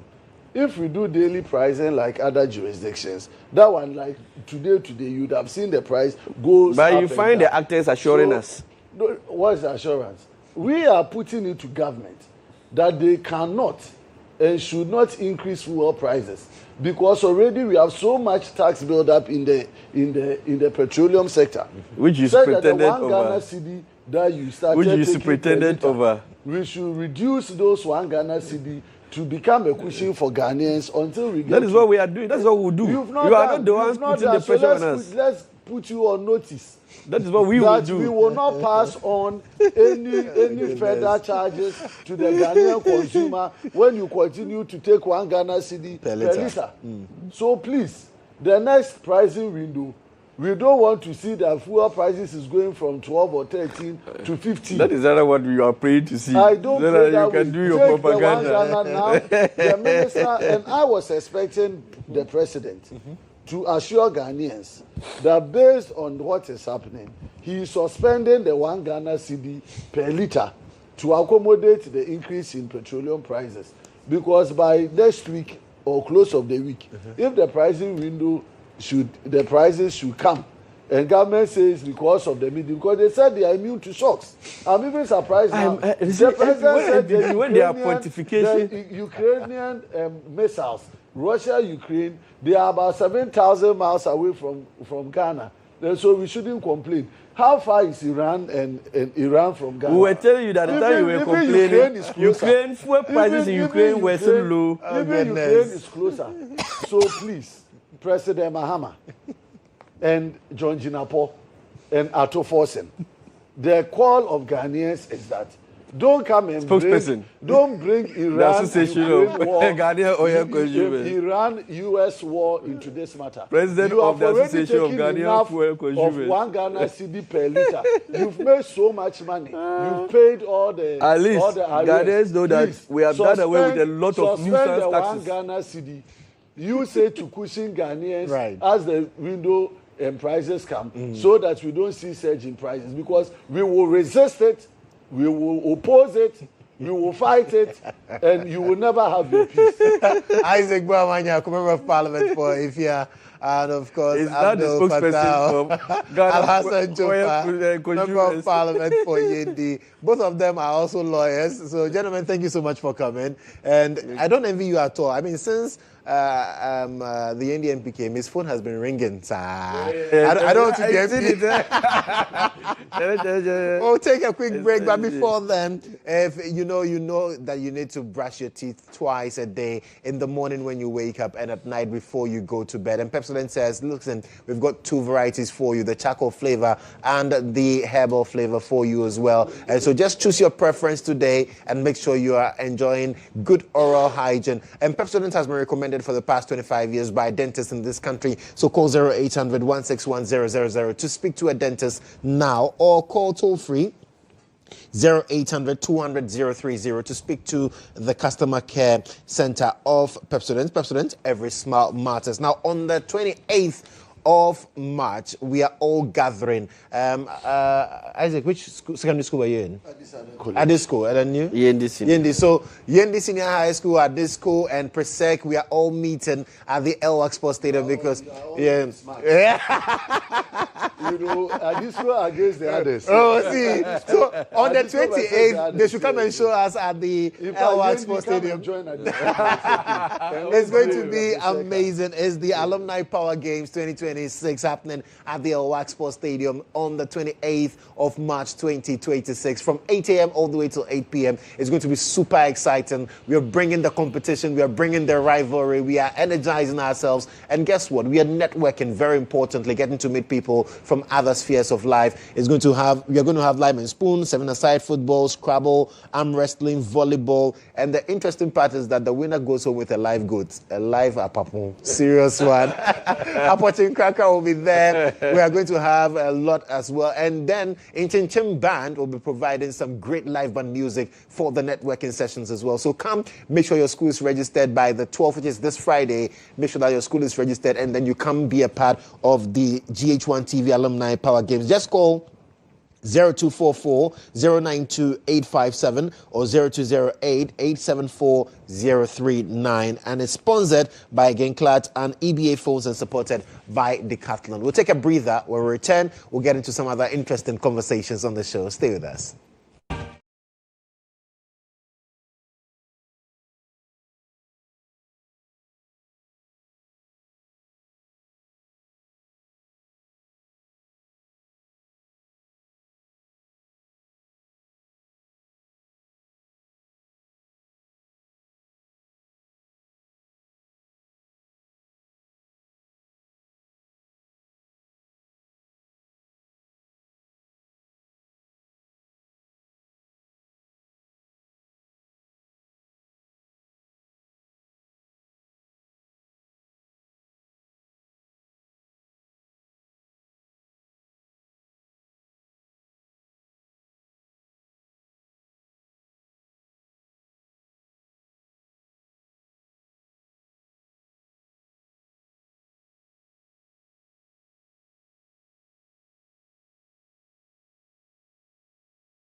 And a lot of issues, a lot of conversations have popped up. But this morning we are having a conversation with Dr. Zofia Bedema. She is a medical officer at Medics Clinic, and she's here to help us appreciate that kidney conversation. And so if you're leaving home now, you can't afford to miss this conversation. Make sure you join us live on Facebook, on X, and on YouTube so that you can get that education that you also need. Doc, welcome. Thank you very much. Nice to have you in the studios this morning. Thank you, and good morning to your lovely viewers as well. I hope everything is well with you, especially in this month where we are talking about kidneys and all. And before we even came on, I was sharing the story about the 15-year-old girl who has to struggle with kidney issues and all of that. So really, let's start with the basics. When we talk about the kidneys, how crucial are they? What part do they play in our general well-being? All right. So the kidneys are two organs. They are a pair of organs that are found in our body, in our abdomen. And they are just about the size of your fist, very small. Oh, okay. But they are so important. Their main function is to filter the blood. So they remove toxins, they remove waste products, excess water, and then this is released as urine. But that's not the only thing they do. Apart from that, they also help maintain the acidity of your blood. They help control your blood pressure. They help activate vitamin D, and then they even produce certain hormones, one of which helps with our red blood cells. Yeah. So they deal primarily with the blood, which is in every part of our body. So long as the kidneys get affected, then you're looking at real trouble for the body. Exactly. Yes. And at what point do we say maybe the kidney is not working well, the kidney is dysfunctional? At what point? So we say that the kidneys are not functioning well when they are not able to filter the blood properly. And unfortunately, this is often very silent. So at the beginning of kidney disease, you can be walking around normally. Hey. Your kidneys are deteriorating. Yes. You won't feel anything. No, you'll be completely fine. Wow. Until about 70 to 90% of your kidney function is lost. And then you start having symptoms like your urine output reduces, your urine becomes a bit frothy, you start having itchy skin, you start having nausea, vomiting, and then you feel very tired. And you can imagine these are pretty non-specific. So it takes a long time before kidney disease is detected in people. Yeah. So by the time it's detected, it's most likely that it's getting really bad. Yes, by the time it's detected from symptoms. From symptoms? Oh, exactly. But we can detect it by doing blood tests earlier. So that's, we'll get into that. But I think that's the main reason why we are here today. Yeah. I like that aspect a lot because you mentioned that we are looking at its functionality, how crucial they are, how important they are. And then in recent years, we seem to be hearing more of kidney challenges, renal issues. They've always been there, I want to believe, but why are we seeing more cases now? From practice, is that what is really happening? Yes, that's exactly what's happening. We're seeing more and more cases of renal issues. And this is simply because of two conditions. Okay. Hypertension, that's high blood pressure, and then diabetes, where you have high blood sugar. So these two conditions are so closely linked to renal issues. So now that we're noticing an increase in these two conditions, we see that because there are complications of hypertension and diabetes, we see more cases of kidney issues. And it's pretty alarming, really. But again, hypertension and diabetes are also silent. So you could have hypertension and you could have diabetes, but you wouldn't know until it gets to that stage where you actually have the complications and then you start having symptoms. And usually by then, it's pretty late in the disease. I want to believe that the underlying factor is that as much as possible, make sure you are checking your body. Yes, I mean, it's really as simple as that. Apart from the genetic aspect where, maybe in your family there's a history of hypertension or diabetes or kidney disease. Generally, what is recommended is that you follow the rules. Eat a balanced diet, drink enough water, exercise regularly, avoid smoking, avoid drinking, avoid taking excess over-the-counter medications, and you should be good. Well, we'll get into all of those pretty soon. But is it the case that kidney diseases, renal diseases, are mostly or are linked to one's lifestyle choices? So not all kidney diseases are linked to lifestyle choices, but a huge majority of them are. So diabetes is the leading cause of kidney disease worldwide, and is closely followed by hypertension. So those are the main causes of kidney disease. Right. There are other causes, but some of those can't be avoided. But we are focusing more on raising awareness on the hypertension and the diabetes. Because that's the theme we are talking about, hypertension and diabetes. Know your numbers, protect your kidneys before it's too late. Exactly. Expatiate on that for me. All right. So know your numbers. Which numbers? We have three main categories of numbers that we're talking about. We're talking about the blood pressure, talking about blood sugar, and then your kidney function. So for the blood pressure, ideally your blood pressure should be 120/80. That's generally the standard. So if you find that your blood pressure is going a bit above that, you need to be a bit concerned and then check it out. Speak to your doctor about that. And then we have the blood sugar. For the blood sugar, we have three main ways that we can determine whether it's out of range. The first one is your fasting blood sugar, which you check in the morning when you've woken up, you haven't eaten. Okay. And ideally, that should be between 3.9 and 5.5. So if you wake up and your blood sugar is checked and it's above 5.5, maybe 6, you should start, visiting your doctor. And then we have the random blood sugar. Yeah. That one is checked during the day, and that should be below 7.7. And then lastly, we have the HbA1c. Now, this helps us know how our sugars have been over the past 3 months. So it just gives you a picture of how it's been doing for the past 3 months. Okay. And that should be below 5.7%. And then lastly, we have the kidney function. So we do a kidney function test. I'm sure you've heard this kidney test. This kidney function test is just a simple blood test. And there are two main parameters on the test that we look at. The first one is the creatinine level. I don't know if you've heard of creatine. It's a supplement that the bodybuilders tend to take. Yes. So now creatine is also produced by your body. Okay. And it helps your muscles contract very, very strongly. So once your muscles use the creatine, it's broken down to creatinine. So that's the breakdown product. And your kidneys filter out the creatinine. So you can imagine that if your kidneys are not working properly, then you're going to have too much creatinine inside your blood. So once we do the kidney function test and we see that your creatinine levels are too high, it's an indication that there's a problem with your kidneys. Right. And then the second parameter is the estimated glomerular filtration rate. It sounds big, eGFR. I wouldn't pretend to even say it again. Yeah. But simply put, it's just a measure to know how well your kidneys are filtering your blood. Oh, okay. So once we look at all these numbers, it gives us a picture of how well your kidneys are doing. So I'll recap the numbers that we want everybody to know. Yes. Blood pressure, blood sugar, which we have the fasting, the random, and the HbA1c, and then the kidney function, which is the creatinine levels, and then the eGFR. So if you've not done any tests to know these numbers, there is no better time than today. Exactly. To get those tests done, Exactly. especially in a month that we are also creating awareness about kidney issues and all of that. You don't want to get to the stage where, listen, I have seen people who are on dialysis, and it's nothing to write home about. Exactly.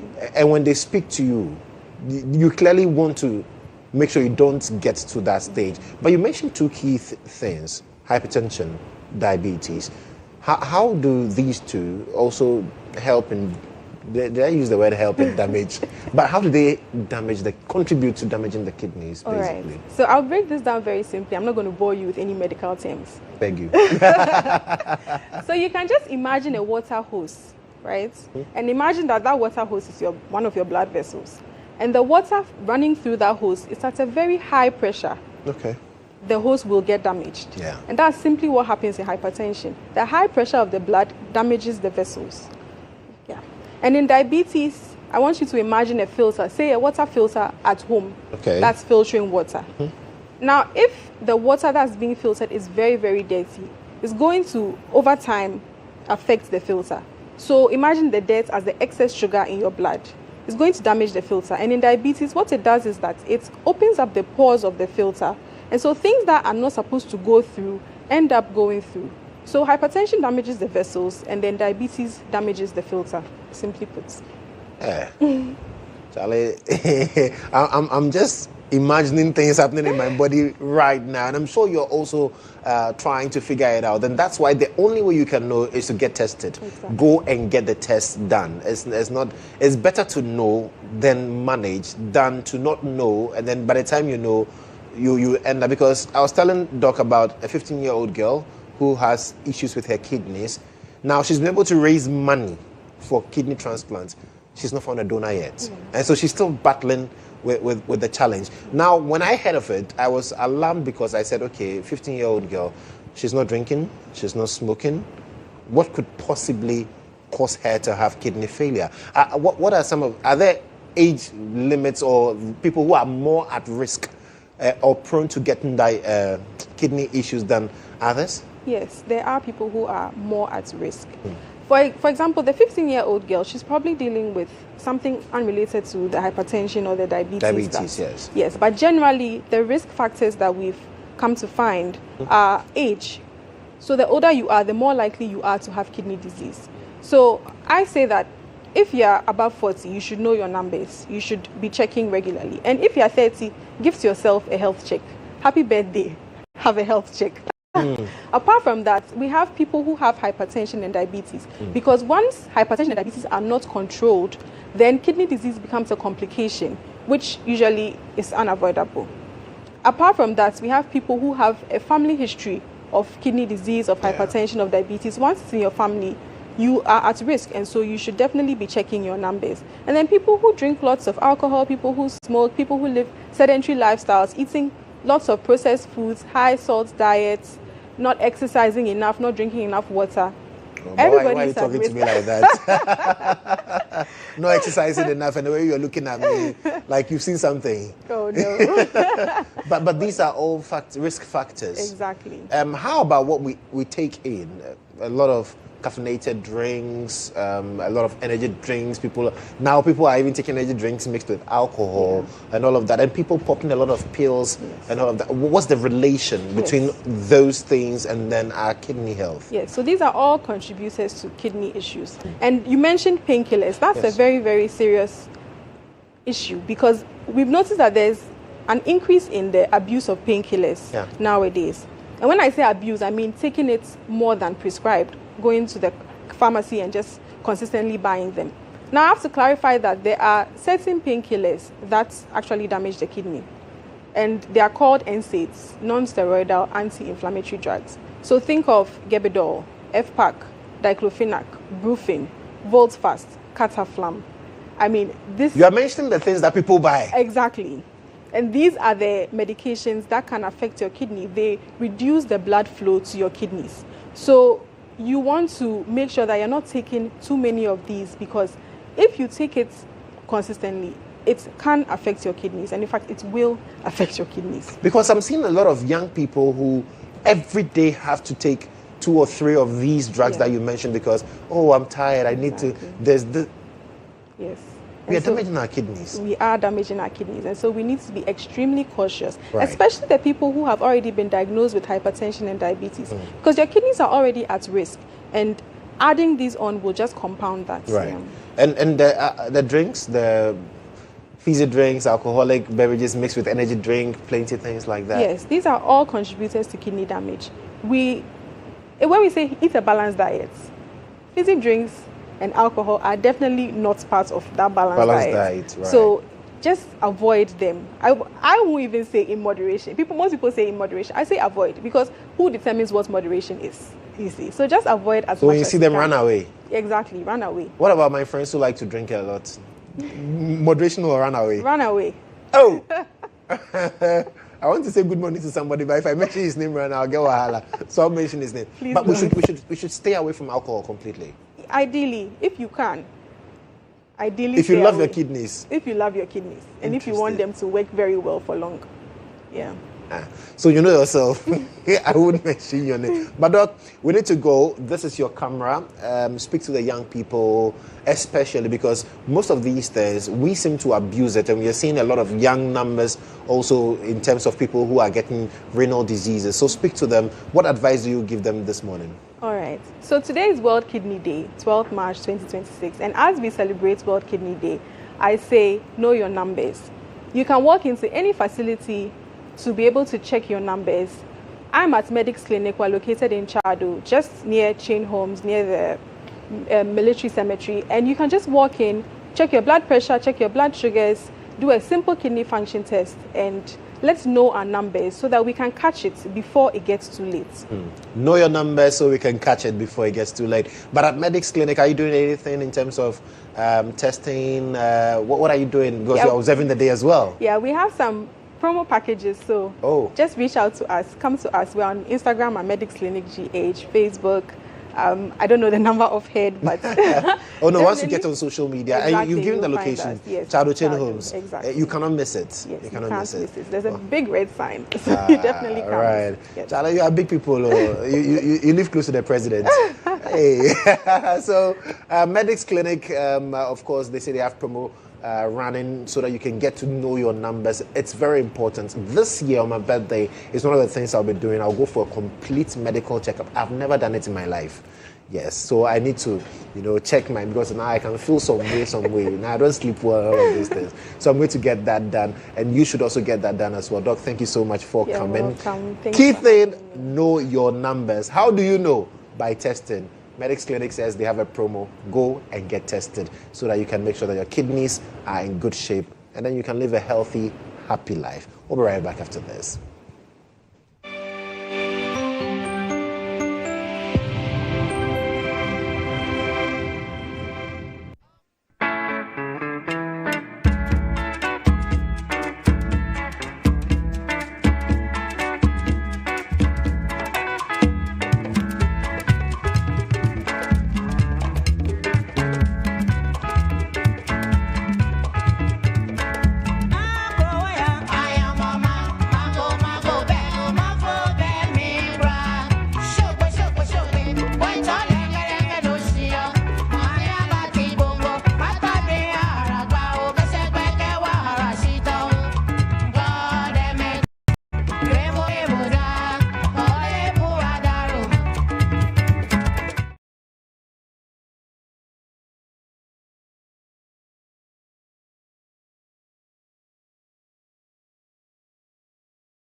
Had a certain handset, and whenever she gets a call, it's hello moto, And you've been wondering, I'm sure you're also wondering, hey, it's been a while. Yes, well, we have some two wonderful people here in studio. We'll be talking about that and more. And I have quickly Karen Cristobal Boatin, she's brand manager for Motorola, and Irene Mensah, channel sales manager for Motorola. Welcome, ladies. Thank you, sir. Nice to have you this morning.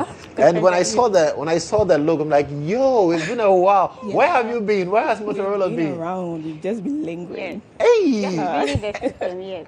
Oh, wow. Yeah. And because for some people, it felt like, well, Moto has given up. No.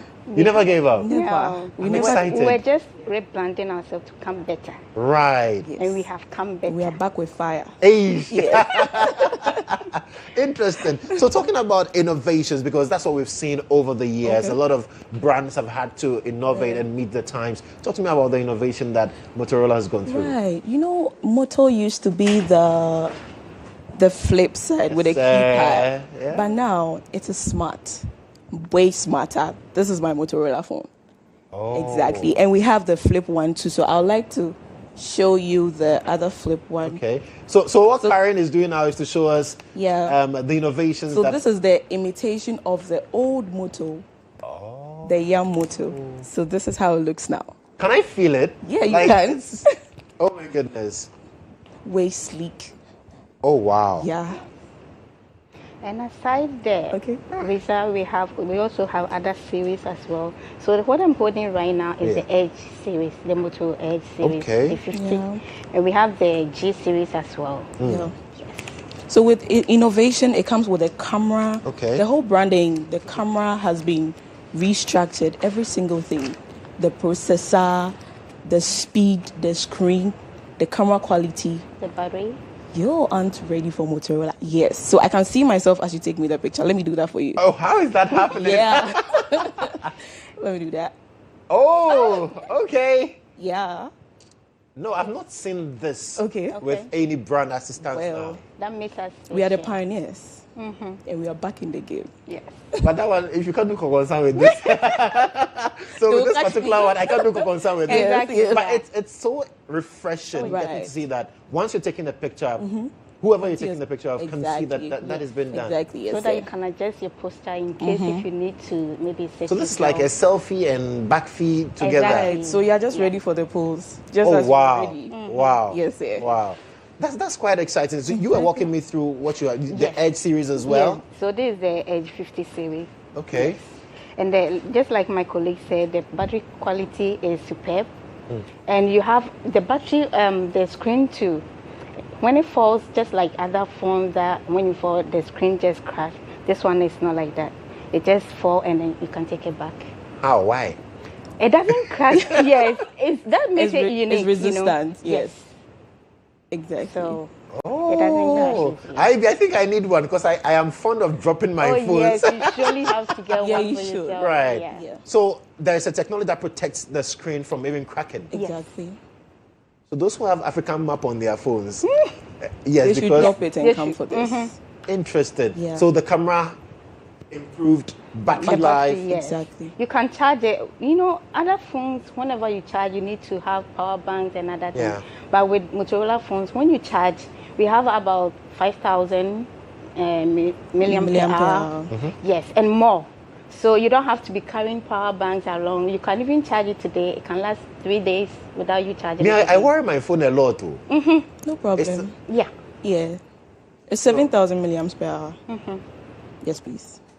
Why? You can get yourself one and then I you know I try. should so that I can come and sit here and Yes, tell yes, the nation exactly, yeah. this is how the technology has evolved. But looking at the smartphone market, indeed it's saturated. Right. So how is Moto seeking to really, I think I'm answering the question myself, but to really stamp its authority Okay. on the smartphone market, Karen? So as we are back into the markets like this, we are bringing the value back to the table, the durability, and then the user friendliness. Because somebody will see a phone like this and feel like it's so complicated, but it's just as your Android phone you can use. Right. So we are back with the durability and then the user friendliness. Yeah, that's what we're back with. And Irene? Yes. So just like my sister also said, not just, you see, the folding, we have other phone types that have, but this features is different from the rest. Just like my sister was taking a picture of you, you could see yourself. Yes, I can't get it out. And of my that's mind. one of the advantage or the special unique features that we have. So it's not when you are going to buy Motorola, you have a feeling, oh, I'm going in for something really new and bigger. Not just like a normal other phones that you can see, oh, this is normal. No, we have come and we have come better with different things that you can also feel it. Yeah, and I would like to add up to it. Yes. You know, sometimes when you see the new brands, the brands coming up like that, you think, okay, I might not be able to afford it. And that's what I was coming to, because the camera that takes me and takes you at the same time. I mean, that should break my bank, right? No, to get it. no, we are very friendly. Yeah, so with as low as 1,100 Ghana cedis, you can get a Motorola phone for Stop yourself. it. Oh, yeah. I'm serious. That's for Yam. No, Smartphone. no way. Yes. With as low as 1,100 Ghana You cedis. can get Wow. Motorola, yeah. And you're talking about that same level of durability, Exactly. quality, Yeah. user friendliness, The camera. battery power, Every single thing on point. with as little as over 1,000 Ghana, 1,000 Ghana cedis. Yes, please. 1,100, yeah. One. Charlie, where can I find you? Right. You are the I like that feeling. No, You're no, so I mean- eager to get yours, No, right? you see, because I have a feeling that when people start getting too many of it, it might It go push the up, price. the So I price. get it first. Oh, no, not at all. But how no, do no, people find you? Oh, actually, we are, main office is at Abraka. Yes, we are located at the Omega House. Okay. Yes, that's Omitel. And then we have other branches too. Our branch is at East Legon. Yes, right after the underbridge. We are opposite the police station or the executive club, the fitness club. Oh, okay, yes. the East Legon right executive. there, yes, Right. opposite, yes. Oh, okay. And we have also resellers in town. When you go to Tiptoe Lane, we have Big Ben around there.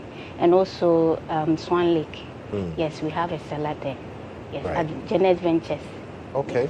Okay. So that's where you can find them. Physical officers, go in there and grab your handsets. Now, this thing is too cool for my liking. Like, it's so cool. And I'm just imagining me having to use this. I've not seen it anywhere. I've not seen it. When were these ones launched? This was 2025. Well, oh, just last year. Yeah. Oh. 2025. So, latest phone. Yes, very I know good. you have even put it there. You can even put it in water Stop it. for 30 minutes. I like that. After 30 minutes, you're on your own. No. Yeah. You can still be. You know your phone will not fall into the water for 30 minutes. Of course. Of course. So it's resistant to heat and moisture and dust. Yeah. So it doesn't become. Not at all. Hey, Karen. Yes, sir. So I can see Karen is whetting your appetite. no, what you are doing to me this morning. Is not fair. It's not fair. I just finished paying school fees. It's not fair. Oh. But you know, when you get this one, it will help you. It surely will. Yeah. But on social media, can people get Right. to find you on social media as well? Yes, please. Okay. So on TikTok, it's Omitel Global Limited, Facebook and Instagram as well. It's what? Omitel Global Limited. Omitel Global Limited. Yes. OMETEL Yes. Global Limited. Yes, please. Okay. On all social media handles, please. please go check them out now. Let me take your final words as we wrap up this morning. Let me start with you, Irene. Okay, so with Omitel Global Limited, people do coin sometimes. Do you do installments and other things? Yes, we do, but not individual installments. Okay. We do with corporate. Corporate, Yes. okay. So, for instance, if we come here and any of the staff, they are in need of funds, we talk to the manager or the finance manager, and then we make a deal. We fill some forms, and then they can get the funds, and then we get the money monthly through the financial manager. Oh. So that installment is allowed. It's Yes. available, but Yes. not on a personal base, but on a corporate base. Yes, please. Absolutely. And we do have bulk purchase in case if you are new in the city, do business, you can call us on the number. I'll put in. Can I put it? Yeah, right please now? put it out there. Okay, so you can call for bulk purchase. You can call 026 6819738. 026 68197338. 19738. Yes, that's Okay. for bulk purchase. Bulk purchases. Then we can do business. And it's a good business to do, actually. Putting these sleek phones out, it will run out really fast. Yes. Okay, so Karen, your final words as well. Yeah, so to my people out there, Motorola is back bigger and Wait, hold on. Let me take a video of you while you do. Oh, really? Thank you very much. Yeah. I think I should give that one to you. You see. Okay, so the video is on. Right. right. So to all the people watching, I urge you all to follow our social media platforms because it is on there you are going to get all the needed information. And mind you, on the 18th to the 23rd of March, we are going to be live at West Hills, and I urge you all to pass by because all the phones will be at a discounted price. So you all should just pass by and grab your Motorola phones. When I say hello Moto, you say hello Ghana. Hello Moto. Hello, Ghana. Yeah. And the picture quality is great as well. Yes, Like it's 4K. Oh. That's Anyways, 4K actually. Yeah, so that's it for the Motorola Innovation Conversation. See, I can see my screen here. It's so nice. Naneki, can you see yourself here? You should get your Motorola phone now. See, very durable as well. And Charlie. Anyways, well, we need to go. And so thank you so much for doing the watching this morning. It's been an exciting one. And we have ended on a very, very exciting Hello Moto, Hello Ghana note. Well, I am Joshua Kodjo Mensah. God willing, tomorrow we are back here to climax the week. But remember, make sure you're taking care of yourself. Stay healthy for God and for country. And hello Moto. Bye-bye Moto. We are out.